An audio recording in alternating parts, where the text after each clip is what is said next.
Oh, hey everyone, Anthony Fantano here. You know who it is, internet's busiest music nerd.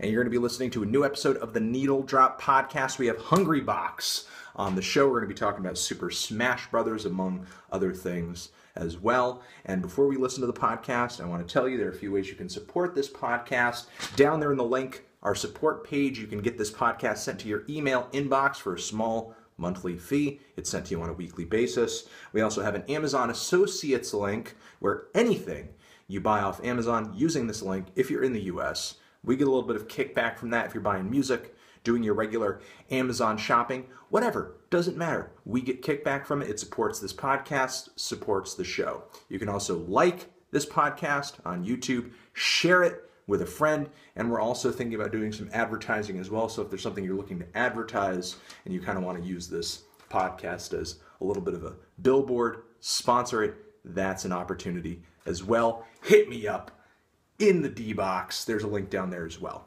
All right, and that's all I have to say. Let the podcast begin.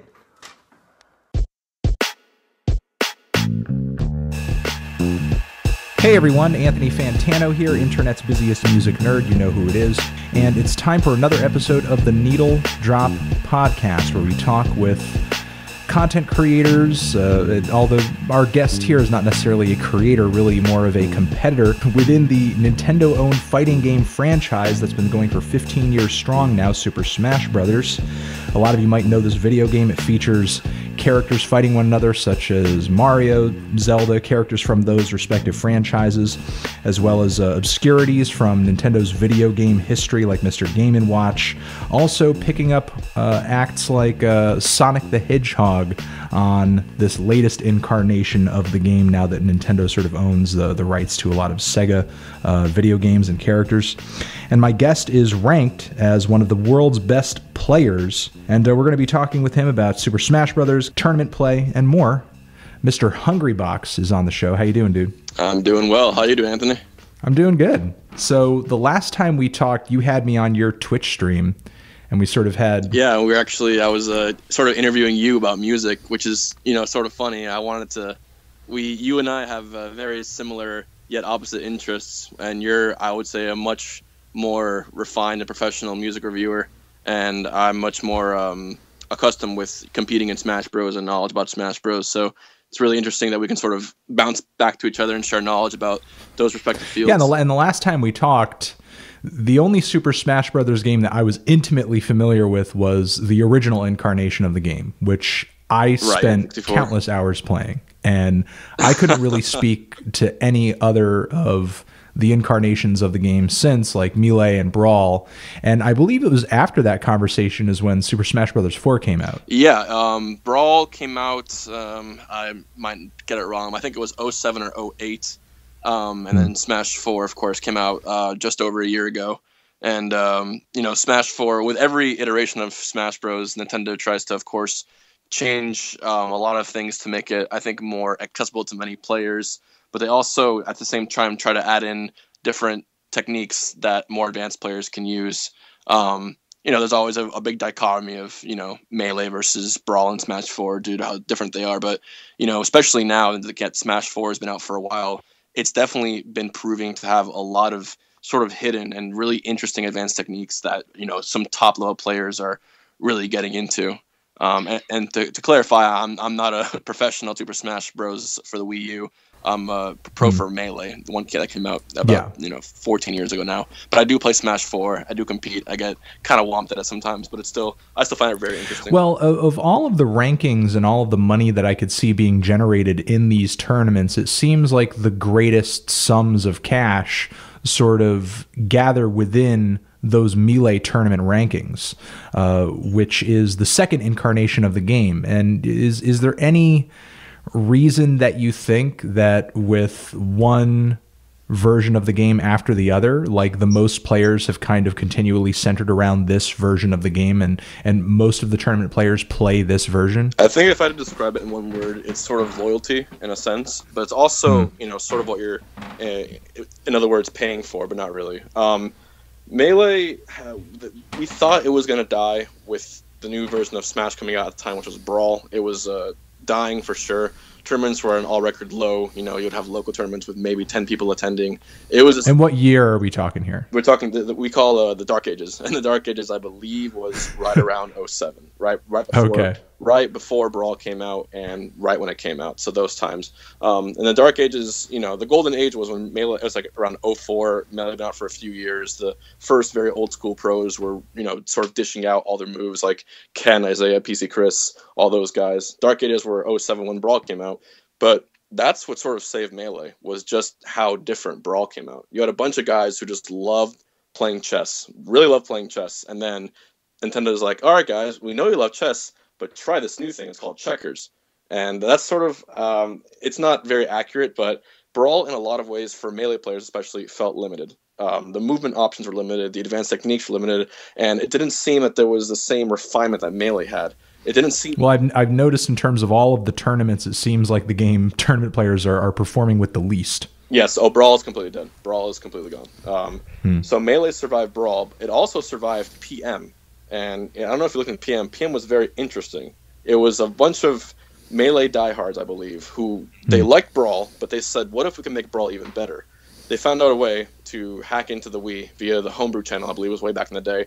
But you know, through just iterations and iterations of tweaking with numbers and codes, they created a new version of Brawl that mimicked the physics of Melee, had new characters, new stages, and was all around sort of a middle ground that Brawl players loved because they were familiar with the characters and sort of their moveset. And Melee players, of course, loved it too because it was just almost like a second version of the game. And PM at one point was more popular than Melee and Brawl. And that was a very interesting time. But Melee survived it too, mainly because although PM was great, it was far from perfect. There was sometimes... I do want to make note for the listeners that the full name of that would be Project M if they wanted to search it up. Or Project Melee, right? Yeah. And if this game at one point was more popular than its official predecessors, how exactly were people getting a hold of it? Well, that was the thing that made PM and sort of killed at the same time. PM was free to have as long as you had a copy of Brawl. You'd download it onto an SD card and download Homebrew, which with online guides, honestly took maybe a half hour at most. And then from there, it was just completely accessible. And you would just download it onto your Wiis. And I'll tell you, when I was in college, especially, I would say 2011, 2012, almost every dorm room that had, you know, Smash Bros. Players in them, they were dishing out PM constantly, more than Brawl, more than Melee, more than 64. It was always PM. It was the go-to thing almost. But of course, when it comes to tweaking a game's code and releasing it for free to everyone, and then players making money off it because they were streaming it or because tournaments were hosting it and giving out prizes, that's when legal issues got involved. That's when Nintendo got involved. And PM, unfortunately, today is actually at an all-time low in terms of players and attendance because almost all tournaments, major tournaments, are no longer hosting it, save for a couple of niche ones.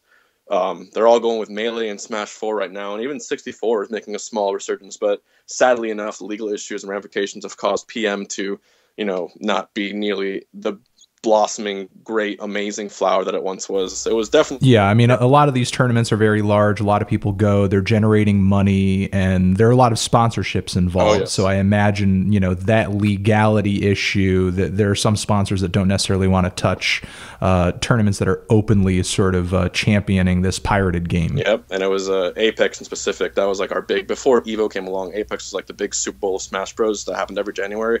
And it was in 2015 or 2014, I forget which year it was, but either the most recent or last recent one, this year, Nintendo sponsored the event. And the moment Nintendo sponsored the event, the host said, we're not hosting PM anymore, which was a huge outcry because that was a game that was probably going to garner the most entrants. So definitely a big issue that happened with that. And ever since then, it's never been the same for PM pretty much. You know, just to kind of give a little bit of history here, because Super Smash Brothers right now, at least from my point of view, seems to be the most relevant fighting game right now. And not only is that due to its quality, but it's also because I feel like it almost exists I don't know, standing alone a little bit, or at least that's what it feels like, because when I grew up playing video games, I grew up during a golden age of fighting games, from the old 8-bit stuff where, it was wrestling games or games like Kung Fu and so on and so forth. And then it sort of evolved onto the Super Nintendo and the Sega Genesis, and you had your Street Fighter,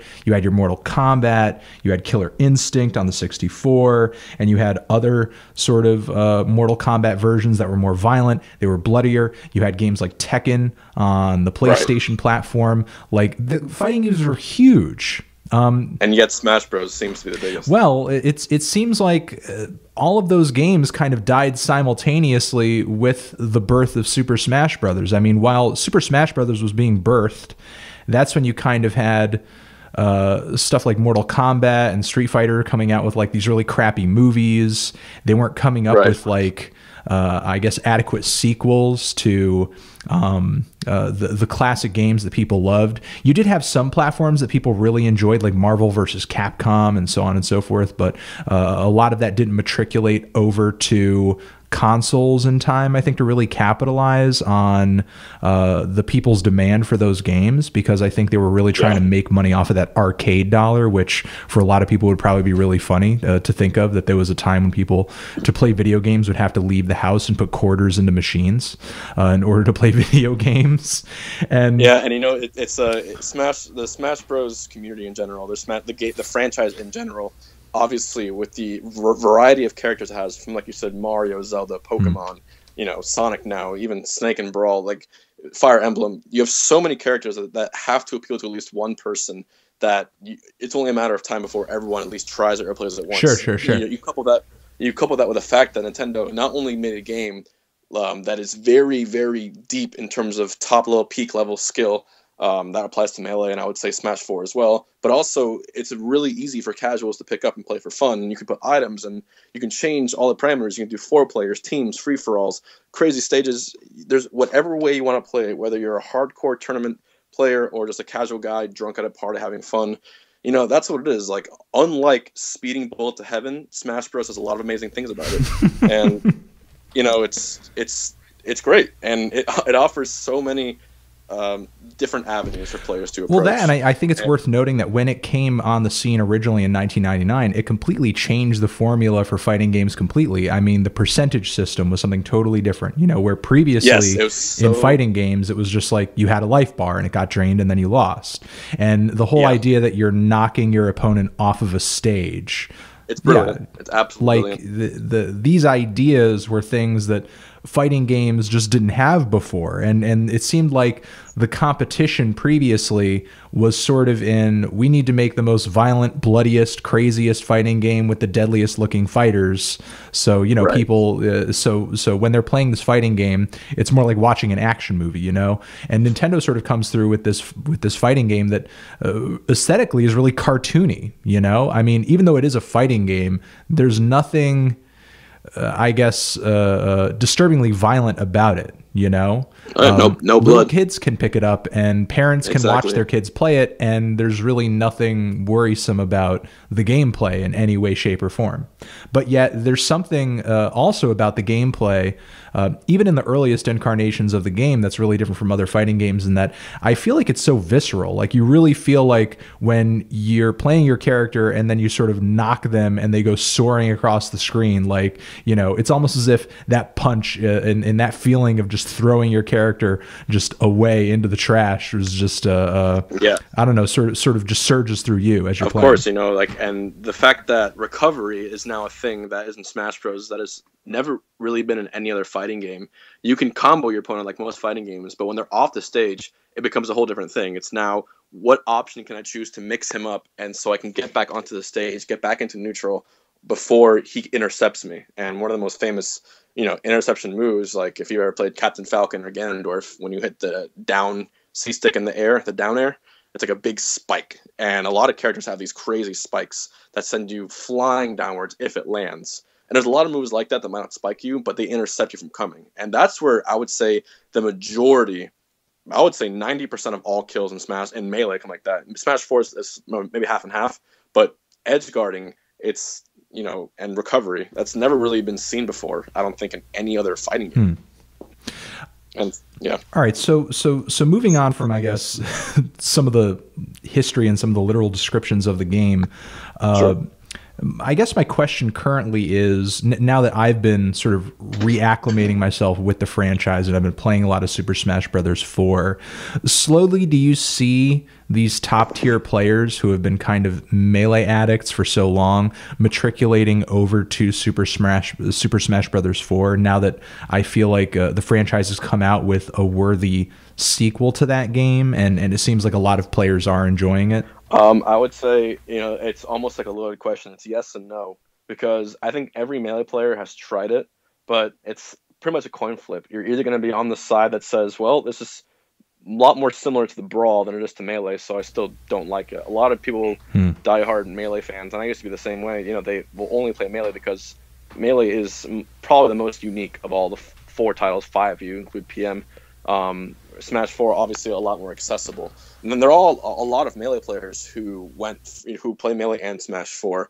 But it's very rarely do you see a person who was diehard Melee turning into diehard Smash 4. But for Brawl, every single diehard Brawl player went to Smash 4. With ease they went, and sometimes in very rare cases you have Brawl players who went to Melee. Guys like, there's a guy named Mike Hayes who did it. There's some other ones as well that I can't necessarily know, but yeah, definitely the top tier players for Brawl, a lot of them migrated over to Smash 4, most notably being Zero and Nairo, who were pretty much top 3, maybe top 5 in Brawl of all time, and now they're the top 2 best Smash 4 players. So it's pretty crazy to see, sometimes how incredibly consistent some players can be in understanding titles if they're similar enough. And one big exception is Mewtwo King M2K. He's a pretty famous Smash player. He's one of the few. Yeah, I've seen a lot of matches that you've had with him, and I'll link a few down in the description box so people can watch them. And Mewtwo King, what's special about him is that he's probably one of a handful of players, maybe 5 in the world or less, who has been professional, I think, in every iteration of Smash Bros. That has come out. And I'm not saying, wins matches and tournaments. I'm saying he can, on any given day, just randomly win an entire tournament for that game on nearly at top level, and it's very rare to have. But Mewtwo King, he was, at the moment Brawl came out, probably considered top 3 or the best in Melee. I forget the exact time. He went to Brawl, and then within a year he became the best at Brawl too. And that's just, with 2 games, that's different. That's just an incredible, insane talent. But it goes to show you. And Zero, the world's best player in Smash 4, he was the best player in PM when it finally peaked. So it's just, the amount of skill they have is incredible. Well, what sort of separates a player like you from a player like Mewtwo King? Because I have seen matches where you've beaten him. Yeah, in Melee, I've beaten him quite a few times, and he's beaten me too, though. Yeah, I think I've seen that. The main thing is, I want to attribute it to my character, the fact that I play Jigglypuff, but it might not be the same. I think Jigglypuff just, everything clicked for me when I played her. From the moment I played her, everything clicked for me. More than any other character in any other fighting game, and any other Smash Bros. For some reason, Jigglypuff in Melee. Just, I knew exactly how to play her from the moment I picked her up. And it's, in Brawl, I was not bad. I was top 5 in Florida for Brawl at my peak. Smash 4, I've never really been ranked for it. But there's a lot of factors that attribute it. It's just the time you put into things and the fun you have with it. And I simply have just so much more fun with Melee. But there's one particular match that I remember seeing both of you play out where he's sort of playing Fox, you're playing Jigglypuff, classic. And you two are chasing each other around the screen in such a way where it's like you move right, he moves right, he moves left, you move left, and it's like you're keeping the same exact amount of space in between one another while throwing punches, throwing lasers at one another, but none of it's very little of it's actually touching, and it's kind of like an insane, I don't know, Matrix thing going on. It's pretty accurate, actually. In Melee, Puff versus Fox, in a nutshell, if one character touches the other, it's pretty much death or very close to it. It's one of, if not the most volatile matchup in all of Melee, I would say. because I die from Fox at a very low percent, but I can kill him from 0% if I know my combos. So there is basically an invisible like beam pole between us constantly being pushed, and we're just waiting for one of us to make a hiccup or mess up. 1 pixel of spacing, 1 L cancel, 1 movement, and then we go in and we go to town and we completely demolish their stock. And that's what what Melee has gotten to. It's that fast, it's that crazy, but that's one more reason that I really do love it. Well, if there is one thing I notice about the Melee gameplay, and again, I'm saying that I'm not terribly familiar with the game because GameCube was just not really that big of a system for me. I kind of jumped onto PS2 around that time. Also a great system, yeah. Yeah, but one thing I noticed when I watched the tournament play, it seems like the game moves incredibly fast. Like, it seems like the speed of the game is much quicker than what I've seen on Brawl, and maybe in some respects faster than 4. You are very correct in that regard, yes. Yeah, and it seems like even if there were a lot of, I guess, strong points about Super Smash Bros. 4, going to a platform, going to a version of the game that is inherently slower could be just a serious learning curve for somebody who's so used to Melee. And that's very true. Yeah, that's why so many Melee players when Brawl came out were so dissuaded, and they just said, "Why can't I do the cool stuff I do in Melee? Screw this." But again, it's all relative. A lot of players thought it was the best thing that's ever happened to Smash when Brawl came out, and a lot of players are just completely in love with Smash 4 because it's like a refined, better Brawl. So to each their own in that regard, and it's just another example of why Smash is so damn, appealing to so many people. And it would be a great day when every player would be willing to put in at least some amount of time and see their peaks in every single game. I know I try to. It doesn't always work out, but I give every game a chance to Smash, for sure. All right, so getting a little bit into the tournaments that you compete in, because really that's why you're here. The game is great and we love the game, and we can get into Super Smash Bros. 4 talk a little bit later about some specific characters. But sort of tournament play, when is your next tournament? How often in the year do you see yourself going to these tournaments? And in them, how many players do you find yourself facing? Sure. My next tournament is Genesis 3, which is this weekend in San Jose, California. It is one of the biggest tournaments of Smash Bros. Of all time. And just today, it was announced that Nintendo is also sponsoring the event. So it is a massive, massive event. And players from literally around the world are all attending for Melee, Smash 4, and 64. And we're expecting about 1,800 for Melee, just over 1,000 for Smash 4, and about 2 to And we're talking competitors. Competitors, people in There's person. 1,800 competitors. Yes, and that's only for Melee. So total, we have about 3,000 people going to this event. It's a 3-day event, so it's going to be massive. And it's also the largest Smash 64 tournament of all time, too, by coincidence. So amazing, going to be great. I travel to tournaments, I would say, once a month, I would say on average. I do have a full-time job, so sometimes it's hard to balance. But if I balance out vacation days, it all works out. And especially if it's like a 1-day or 2-day event, I can get a early flat out, head back to work. And what was the last question you asked? Well, I was going to ask, in that 1-day, 2-day span of time where you're sort of taking off work, heading out to this tournament, how many players do you find yourself facing if you are playing up to the quality that you usually are, and you make it to the finals? Top 10, top 5, the finals? Yeah. How many players do you face over that 2-day sort of span? So because Smash and I guess Melee in specific has evolved so insanely much, I usually only travel tournaments now that have, pretty good pot bonuses, good incentive for me to going, sort of worth my time and effort to go to. But these nationals, back in the day, we used to struggle to get maybe 1 to 200 people, but now that's like child's play. Now, whenever I travel to, there's 4 categories of tournaments. There's local, regional, national, and super national. There's different names, but those 4, let's say level 4 is the biggest one. A level 3 event will have nowadays maybe 500 to 600 people, 400 to 500, 600 people. And if we do pools to a bracket, I'll have to play maybe 5 people in pools. And then to get to the finals in the bracket, to get to the very last match, I have to win about maybe something along 7 to 8 sets to win the whole tournament. But they get progressively harder because it's the bracket. Nowadays, a super national always going to have over 1,000 people. Like, it's just amazing how much the game has grown ever since the documentary came out. And how many consoles are people bringing down? How many consoles are set up? Who's keeping track of just all of this mayhem? Who's winning? Who's losing? Like, how many people are sort of on staff to sort of, make sure that all of this is coming together in an orderly fashion, and that, when you make it to the finals, that it's because you've beat X amount of people and it's kind of been tallied up until that point. And that's a very special group of people that we refer to as TOs, tournament organizers, who are honestly the backbone of the entire community. They're the guys who, pain, sweat, and tears, and just so much of sleepless nights just setting up for these events, organizing, blueprinting, scheduling, everything you could imagine for a major convention, they're doing to make sure that all these people who are flying out from around the world, paying, sometimes $100 to get into an event to enter things, making sure they have a full and fair and justified tournament experience. And they're honestly they're very cherished in the community, I would say.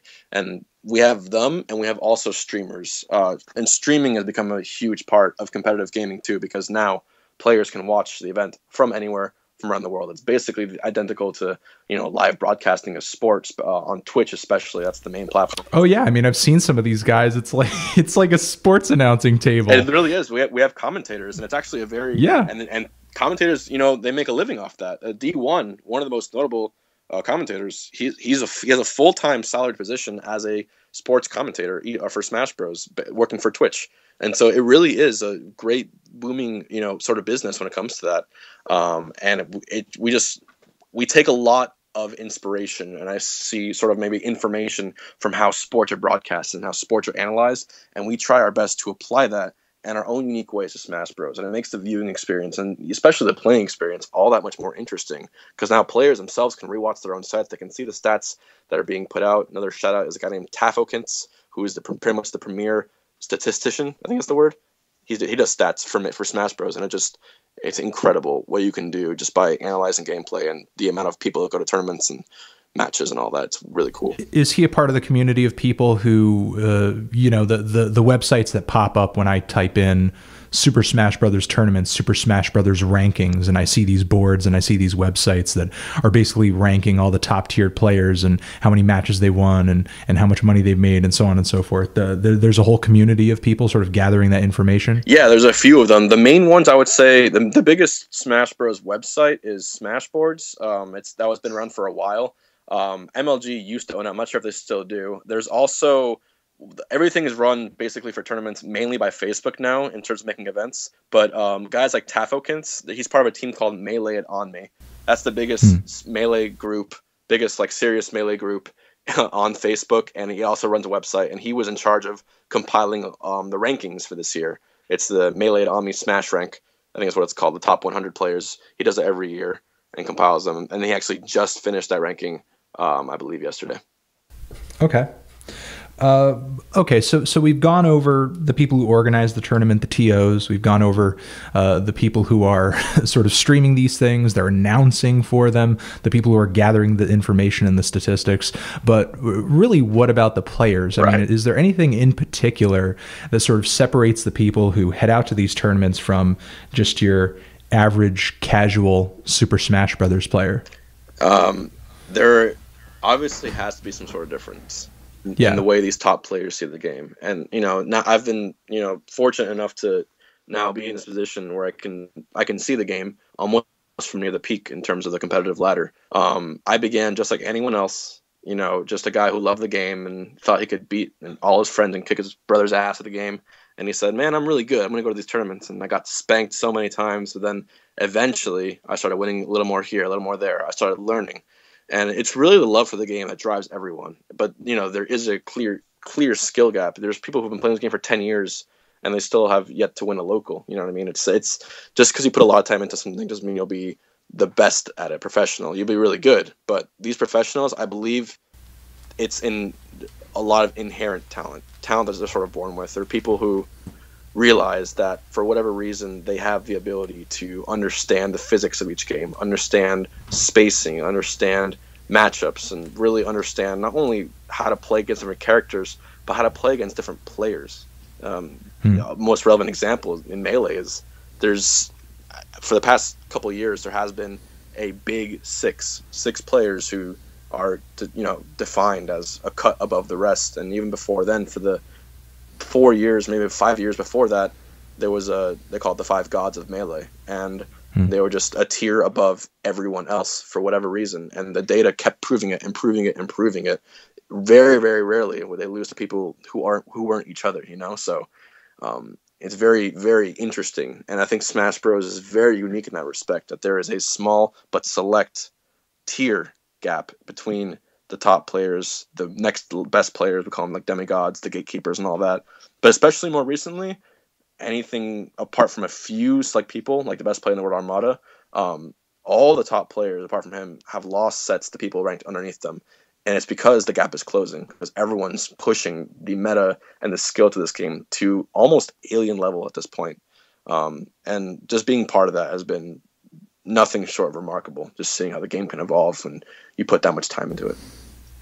So how exactly do other people sort of get involved in it? Let's say you have someone who's really passionate about the game and they're interested in going into a tournament. This isn't a situation where I'm asking for a friend. I'm sure there are people who are listening who are genuinely curious. How does one get involved in a tournament, sign up for a tournament, and how does one know when they're really ready and prepared? I mean, is it sort of is there sort of a required skill level that you should expect of yourself, or should you just continually go and go again as you just get your ass kicked over and over and over until you improve? The one requirement that you need to have when you enter your first Smash tournament is be okay with losing. You are not going to win your first Smash tournament if you are a casual. It just never will happen. However, when you go, you are automatically 2 times better than you were when you left. It is the act of competing and the act of understanding how to play against people with skill that allows you to absorb information, absorb skill, and then apply it to yourself. I encourage anyone who wants to go to a local tournament, simply go on Facebook and type in their city and then Smash, or their city name and then Melee, or their state name and then Smash, or Smash 4 Melee.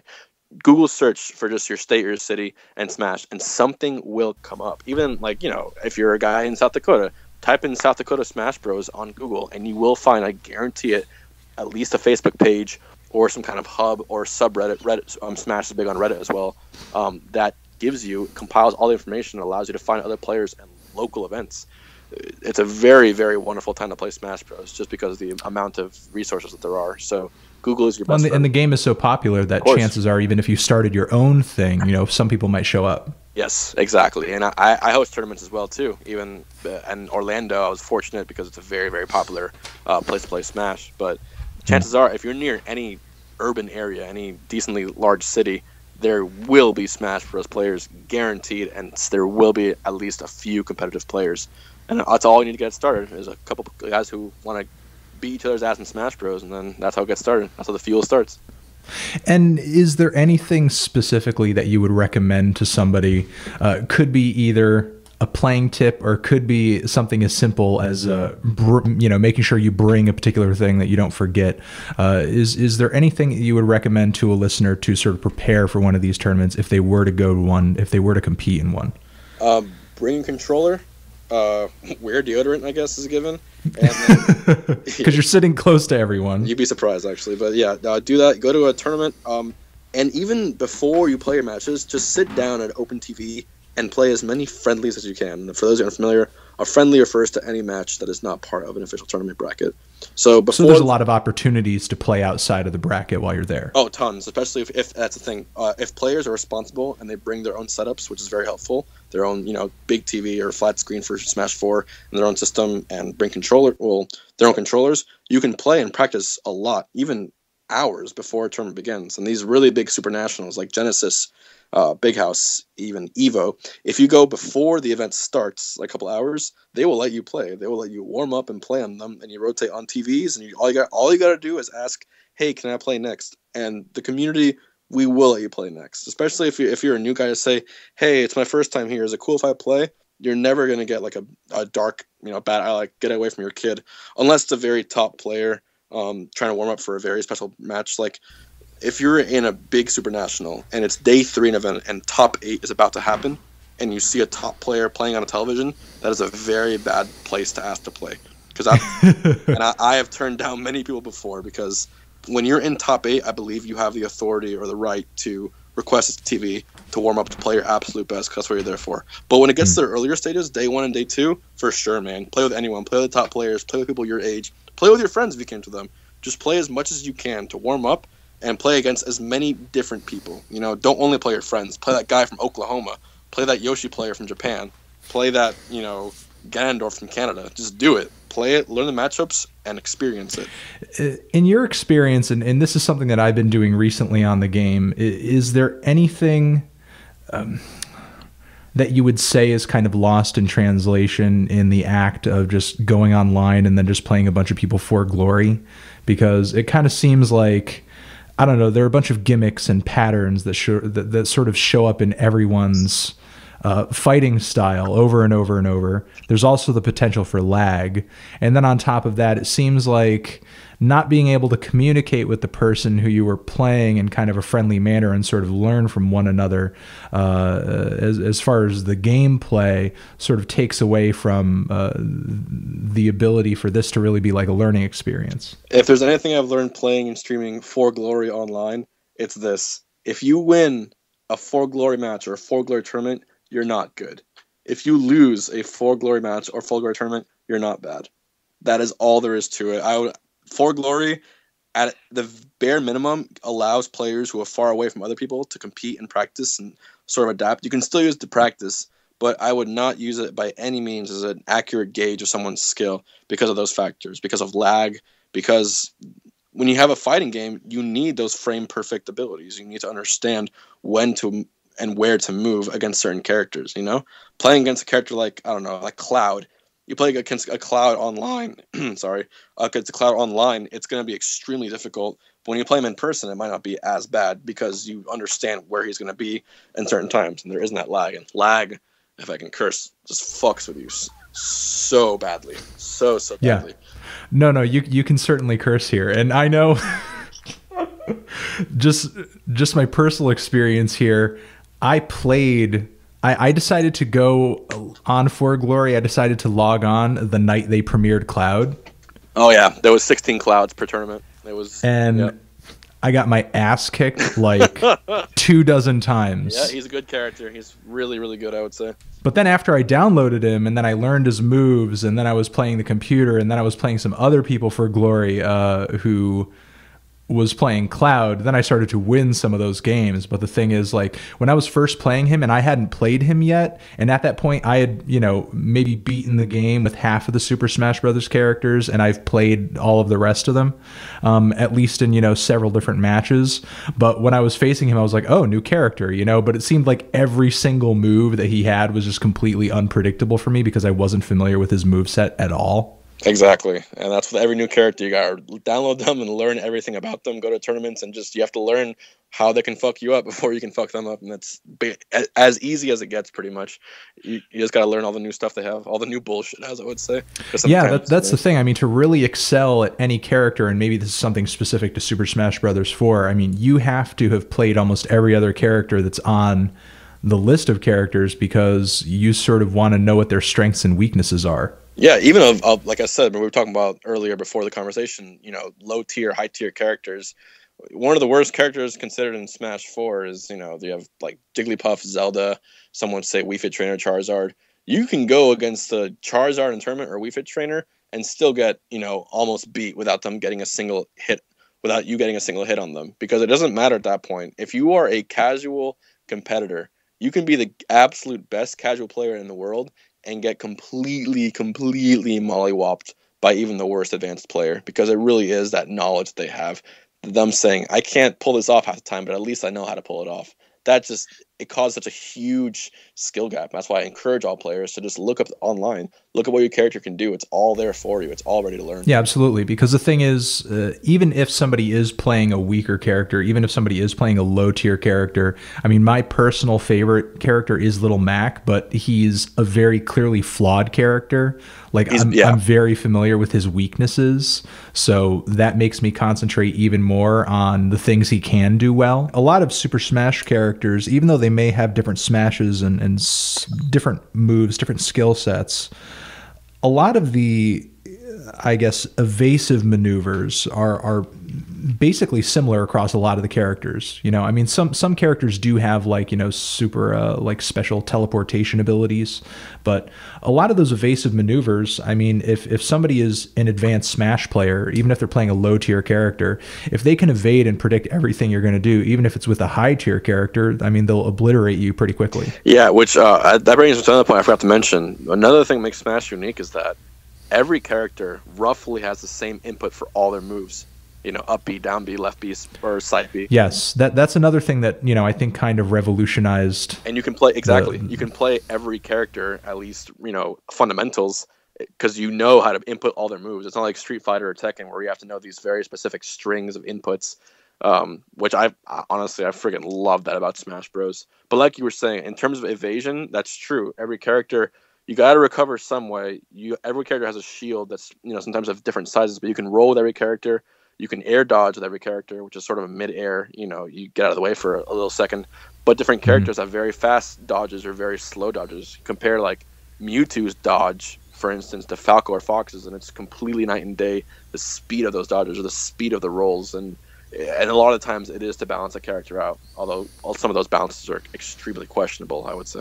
All right, let's talk a little bit about the specifics of the latest Super Smash Brothers game and some of the flavors of these characters as we're sort of discussing balances. And that's something that I think, going off of somebody who we were just talking about, Cloud, right. He was the first character that once I downloaded him and I played him, and I would like to get more familiar with him and sort of, you know, play more battles with him within the game itself. But he struck me as a character who was super overpowered. Sure.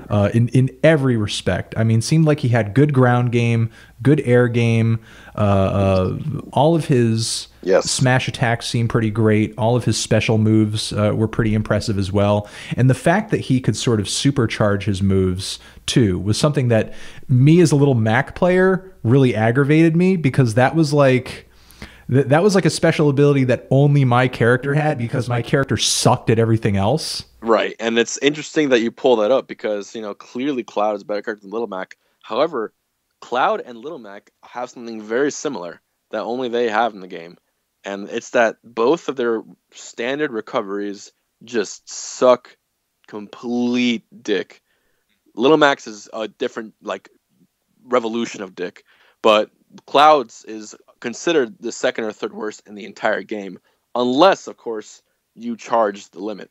That down B charge move you're talking about, what makes him interesting, unique, is that if you charge that move up, you can use it in one of four ways: up B, neutral B, down B, or side B. Yeah, it supercharges all of those moves.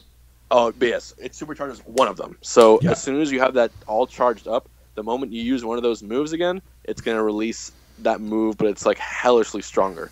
And with one exception, if you use up B, his recovery move, while you are charged with limit, it's not only stronger, it essentially, I would say, doubles the range of his up B and makes his recovery actually incredible. So the funny thing is, they at least gave him that option of having good recovery if you know how to time your charges. But when it comes to Little Mac, if you are off the stage, and I would say maybe one platform distance away, maybe a platform and a half, you're done. There's nothing you can do. There's zero option. You have nothing. You are completely dead. Rip. But Little Mac has one of the best ground games. He has super armor on his moves. But it's just so funny that now Nintendo would include Cloud, who although he doesn't have super armor, has an incredible aerial game. You know, his up air is just phenomenal. His neutral air reaches around a ton. Forward air spikes. Down air, you can spike with it too, and it just has amazing lingering and knockback time. And, you know, it really is questionable sometimes how Nintendo can, you know, put that balance in. It's just, Cloud is better than Little Mac in nearly every way. So it's just interesting to think about. I know, and it makes me sad. Oh, I'm sorry, buddy. No, it's okay. Hey, you know, Little Mac he's the underdog, man. You can't just give him everything. I love him, and I if I play any character but Puff, I'm gonna be honest, I get completely shit on by any Little Mac I play. Like I have no idea what to do. But with Puff, I know what to do. You just throw him off, hit him once, taunt, and then you're good to go. So, are there any other characters that you sort of favor other than Puff? Smash 4, yeah, actually, because Puff plays. She's so bad in Smash 4.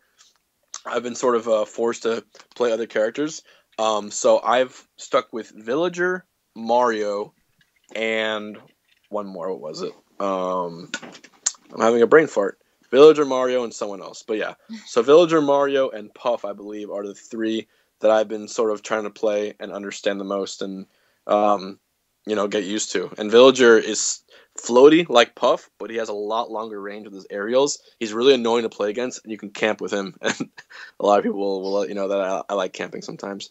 And Mario is just Mario has what Puff doesn't have, which is just incredible fundamentals. With Mario, if you know how to play Smash Bros. In any game, you can play Mario. You know how to get grabs, you know how to dodge, and how to move. He moves very fast. He's versatile. He has good kill moves. He's a very Smash character. So there's Mario's basically like the basic package, bread and butter. But much. it's simple but effective. Exactly, I would totally agree. So that's why I've played him, and occasionally in locals I'll do well, but I've yet to have a big breakout national appearance in Smash 4. So I'm hoping to do that this weekend in Genesis. I might play all three characters and maybe some Cloud too. No. Okay, so what's your take generally? Given how much you enjoy Jigglypuff, for her evasiveness and her floatiness, her speed, some of which is lost in Super Smash Bros. 4. What's your take generally on some of the bigger, slower, hulking characters that, while they may not evade very well, it seems like if they catch you and they can predict you well enough, they'll smash you pretty early. Characters like Bowser, Ganondorf, and another personal favorite of mine, King DDD. A heavyweight has never been the best character in any Smash game, but there have been times where they've been pretty good. In Brawl, King. Yeah, I've noticed they don't tend to rank very high in the tournaments. Because speed overpower always in terms of a top tier character. Speed is always what pushes them forward. In Smash 4, they have some balances. Bowser can kill you at very early percents, and he's pretty floaty. His recovery isn't that bad, actually, Bowser in Smash 4, I don't think. And even Donkey Kong. Yeah, Bowser recovers pretty well in DDD, too. Yeah. He has almost as good a recovery as any floating character like Kirby. Exactly. And but the problem is that sometimes you do need that speed, and even Donkey Kong can kill you with his up air from like 60%, but at the same time, he still is big, fat-ass DK, and you can get comboed to infinity pretty much. Not infinity, but really hurt with one grab or one punishment, so it's a trade-off to play those characters, and they can get really far in bracket. Don't get me wrong. Especially in Smash 4, I would say the heavyweights have that potential. They didn't have, especially in like Melee, for instance. But at the same time, they're not the best. DK or Bowser. I don't see him beating the best Zero Suit or Sheik. There's simply too many options that the fast characters have. Yeah, it just seems like the slowness is just something that, at least from what I've seen so far in the videos of competitions that I've watched, it just seems like it's something that no player has just been able to overcompensate for yet. And I think it's just kind of easier to go toward, a faster character than try to, I guess, kind of, figure out this endless Rubik's Cube of how exactly to play this character against a more advanced player who is playing such a fast Super Smash Bros. Character. Yeah, man, it just comes to if you favor having fun with the character and really pushing it forward versus, playing the character that's best for you competitively, it just depends as to what you favor more, honestly. So it's just how it goes. So you play for different reasons. If you want to play to win, sometimes it is, maybe you're not going to win with your low tier character and with your Charizard or your Zelda. Maybe you do have to apply the same fundamentals you have, but apply it to the character. Smash 4 has 56 different characters, I think. That's a shit ton of characters. God, is that how many? I think it's 56 at this point at final, and that's by far the most any Smash game has had. So there's at least not one, I would say not two, but even 3 characters for everyone, just because of how many similarities there are. So play every character, and if your main's not cutting it out for you, the game's still early, it's still fresh enough for you to pick up a new character. Maybe Bayonetta when she comes out, maybe Corrin, maybe Cloud just came out, or Ryu, or maybe one of the old school ones. Play every character you can and find what fits you, It's like in Harry Potter, like the wand selects you sort of thing. Like the character, you don't have to force yourself to play a character you don't like. The right one will pretty much illuminate to you once you start playing them. Yeah, I've kind of personally been consistently drawn to these characters, and I haven't always played well with them, but I've always been drawn toward the characters that have the quirkier, weirder, harder to predict playing styles. You know, for a while I was playing with Mr. Game & Watch. I still stick with Little Mac. And I'm kind of drawn toward Duck Hunt at the moment, although I haven't figured out how to adequately play the character in such a way where I'm like winning consistently. Yeah, he's definitely one of the weird characters. I struggle against him, but he's very unique and very strange and campy. People have likened him to Snake and Brawl, but another good example of just the complete variety that Smash 4 offers. You know, it's just insane. Even Ryu has the same inputs similar to what he had in Street Fighter, which has never before been done in a Smash Bros. Game. So they're just pushing every direction, and there really is a character for everyone. Yeah, if there's something that's pretty interesting about Ryu and Mega Man as well, it's like they play within the Smash game as about as perfectly to the original as they would in the games they came from. Yeah, and sometimes the childhood nostalgia really pushes forward. If you had a good time growing up playing Mario games or Pokemon games, you're probably going to be more inclined to play a good Pokemon or Mario character. Oh God, that's probably why I play Little Mac, man. Because I spent so many countless hours playing Punch-Out, dude. Great game, I love Punch-Out. That was one of my favorite games. That's so good. So yeah, that's probably why I'm just a sucker for nostalgia. That's it. I never got past what's the guy's name? The Sandman? Mr. Sandman. Is that his name? He was the black dude, I think. I forget who he was. Yeah, I couldn't ever beat him. Mr. Sandman, he's pretty beatable. I mean, I personally haven't beat Mike Tyson, so. Oh, he's hard. Mike Tyson's tough. I think I downloaded the game once and then I tried and I finally beat him, but it's just so difficult. All right, so moving on from the game a little bit, let's talk about the future quickly before we finish things out. Sure. What are you looking forward to in the future as far as a Super Smash Brothers player? Do you think the community is going to continue to grow? Do you think there's room for improvement in the next Super Smash Brothers? Is there even a reason to drop another Super Smash Brothers for the next several years? I mean, can Nintendo and company just continually just like add characters through DLC and just kind of stay on this one platform for, you know, the next 3 to 4 years? Honestly, like there's no reason to drop a new Smash Bros until the new like next gen content gets released, and even still I see Smash 4 being around for at least another 5 years. There's such a good active community for that game and so many characters to play and options to do that, you know, new techniques are just obviously going to be discovered in a short period of time. They're going to get evolved and they're going to get adapted and they're going to get transformed over the next few years, and it's going to make the competitive scene a lot more interesting. And the casual scene is always going to be there because Nintendo diehards always exist. And, you know, if Melee can live that long, you know, who's to say Smash 4 can't do that too, you know? Maybe there's fanatics and diehards and people who are willing to sort of give everything they have to keep a game alive, like it happened with Melee, with the EVO 2013 situation and the documentary, which a lot of people who hear this, if you haven't heard about, you know, the history of Melee, I really do recommend you watch the Smash Bros. Documentary that sort of explains how everything happened, and especially the last couple of episodes, like the very last episode, I believe, goes into how Melee was saved by this big breast cancer donation drive in which we beat out other old communities, and it sort of blossomed Melee back into life, and it made the game bigger than it ever has been. So miracles like that do happen, and we've seen this community overturn corporate decisions, you know? Nintendo didn't want, you know, their game streamed at all, and the community came together and they said, you can't tell us not to stream that. And with all their support, got, you know, a Nintendo's decision overturned in 2 hours. Who's to say that Smash 4 can't have the same story one day, given the amount of love that's in the game and the amount of passion that certain gamers have for it? Yeah, I mean, Nintendo, and I don't know if this has changed recently, has had kind of a bit of an oppressive approach to how people sort of put content up onto YouTube as well, you know, as far as like Let's Plays and that sort of thing. Oh, yeah, and don't get me wrong, like Nintendo is a great company. You know, I've hung out with Reggie a couple times. He's a great dude. They all have very good intent, and they all know what the players want. The problem comes with, I believe, the Nintendo corporate from Japan, perhaps. I think the culture there is, it's very different from America's and what they sort of expect of their games and creative content.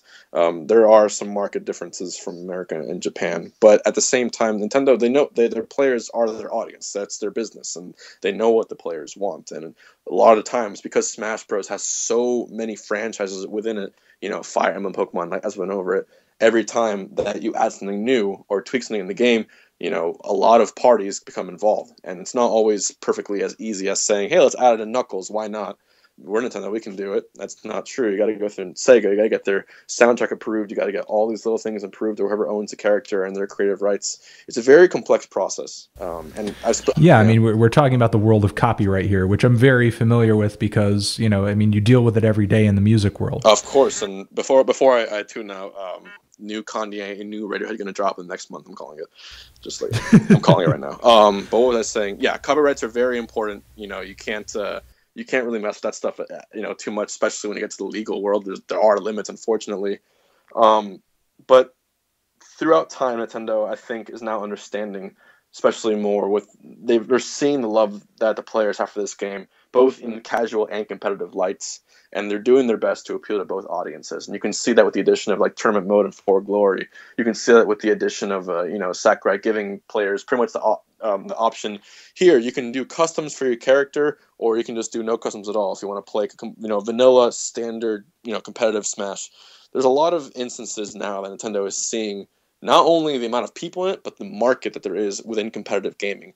And you've seen other Smash games and other video games, League of Legends, StarCraft, Han, Dota, all these other games that have these massive pot bonuses from competitive, standpoints, because their company supports them that much, because they see the amount of fervor that there is and the amount of, pretty much profit and money that there can be in competitive. That's how sports, that's why football and basketball are so big in America, because not only is it a pastime, not only do we love it, it is a way of basically making a living for some people. It's a way of entertainment. It's an industry in its own light. So I'm happy now that Nintendo, as you can see just today with the sponsorship of an event like Genesis 3, once again, they're pushing for it. They're pushing for competitive, and they want to support the players and, sort of make better of the past mistakes they've made in terms of supporting the competitive scene. Yeah, being an older company, Nintendo is probably always going to have those copyright laws in the back of their respective minds, because that's how the company came up, and that's how the company sort of protected itself up until this point. But now we're sort of in the internet age. The game world is incredibly competitive right now, especially with platforms like Steam out there.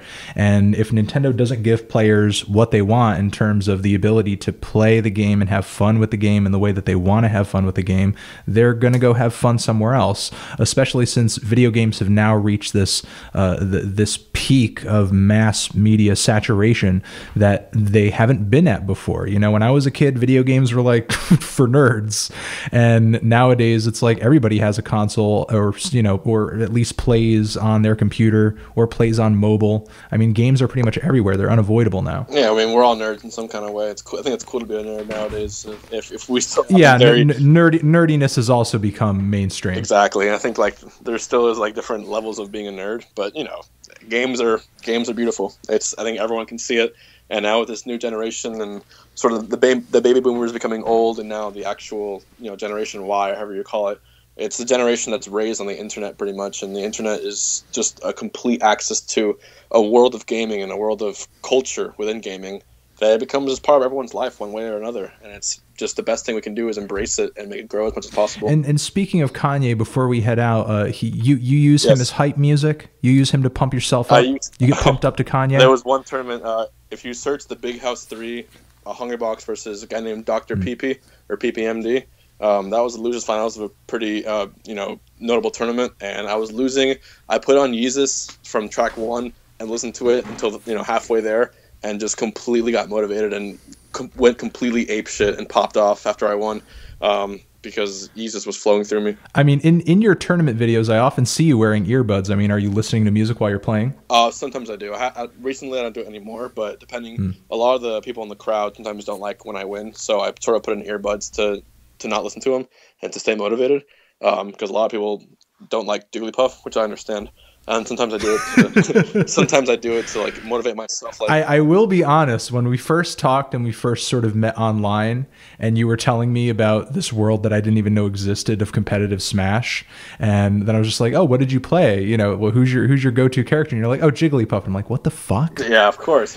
Is he serious? Like, I just feel like he's lying to me because he knows that I don't know about this world, and he's just busting my balls. Like, I thought you were really breaking my balls, but then once I saw videos of you playing online, I was like, holy fuck. Yes, she's a fucking menace, I'll be honest. In Melee, she's just insane. But yeah, man, it's I hate playing against her too sometimes, so I'm just in that same respect. I totally get it. But I'm never gonna stop playing that character ever. So yeah. All right, my guest on this episode of the podcast has been Hungrybox, a competitive Super Smash Brothers player.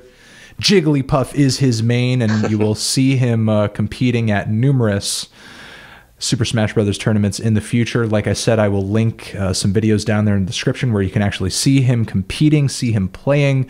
And down there in the description, I also want to link this if there is a page that you can recommend to me. Where can people see this Super Smash Brothers documentary that you've sort of been referencing a couple times? Oh, sure. On YouTube, just type in the Smash Brothers. Just exactly that sounds documentary. The Smash Bros. Documentary.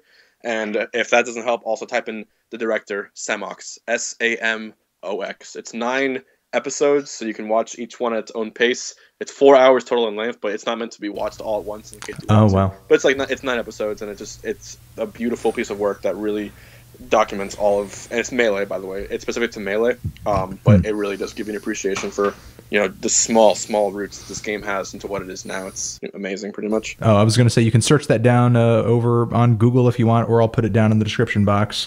And I'll also put links to your social media down there in the description box too. Yeah, twitter.com/liquidhbox.